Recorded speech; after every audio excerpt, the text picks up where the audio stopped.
Basing Flames of War miniatures is a bit different from your large scale games. Instead of having a small area to recreate around your single model, you instead have several miniatures grouped together into a single base. This is great as it gives us some greater opportunities to create some interesting basing schemes, but it does also create a few issues in doing so. It's these that I'll be addressing in this basic Flames of War basing guide. So basing occurs at the end of the painting process. If you keep your miniatures separate like I do, you'll be left with something similar to this. I have my 105mm howitzer attached to the base and the miniatures which I painted separately. This means that we need to be careful in how we paint our base so as not to overspill onto the miniatures we've already painted. If we had attached all the models to the base first, this wouldn't have been an issue, but painting the models would have been more difficult. I prefer the former of these options, but how you tackle this problem really is up to you. Now the first step is to glue our miniatures into the slots onto the base, but we need to do a little prep first. The base has already been primed, so we need to clean up the holes a little to provide a stronger bond when we attach the model.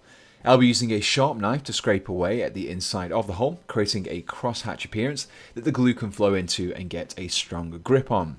The same goes for the underside of our miniatures too. So at the moment we have our gun and crew prepped and ready, but the base is lacking any texture. This can be easily remedied by adding some textured paint. This particular textured paint is Vallejo's Dark Earth, as it gives us a nice muddy colour.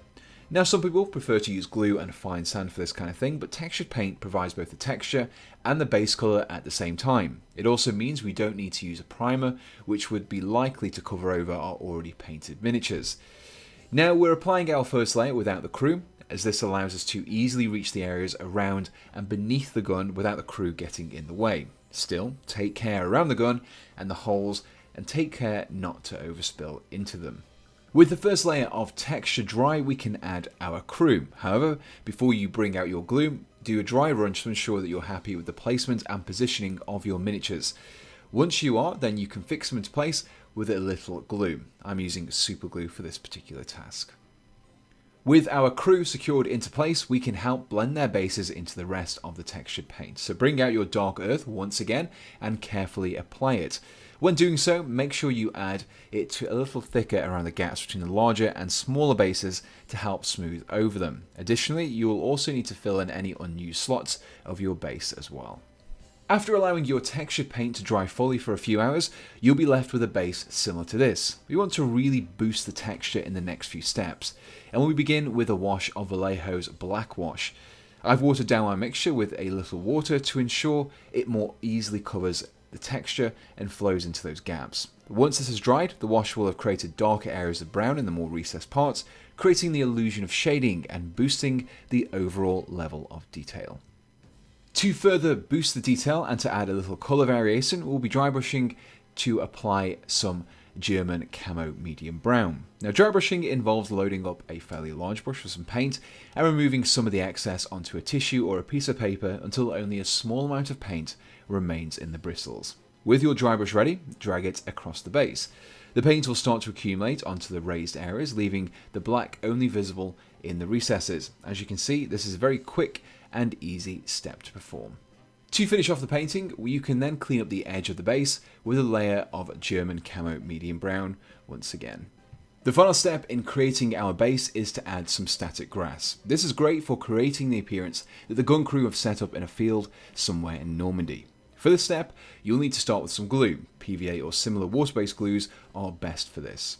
Apply the glue in random clumps of varying shapes and sizes around the base. For this particular miniature, I would suggest avoiding putting too much directly behind the gun, as the grass in this area would have likely become downtrodden by the crew's activity.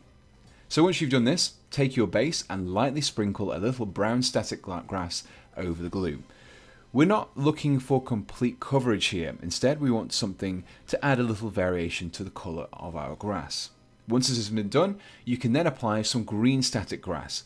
This time, we want to apply a lot more, enough to completely cover the areas of glue. Once you're happy with your application, tap off the excess grass and leave your model to one side in order to dry. And here we have the finished 105mm artillery crew, complete with a basic textured base. Now while I focused on an artillery piece for this tutorial, you can use the exact same materials and techniques on infantry squads as well. You can find a full list of all the paints and materials used in this tutorial in the description below, along with any other equipment that I've used to create this video.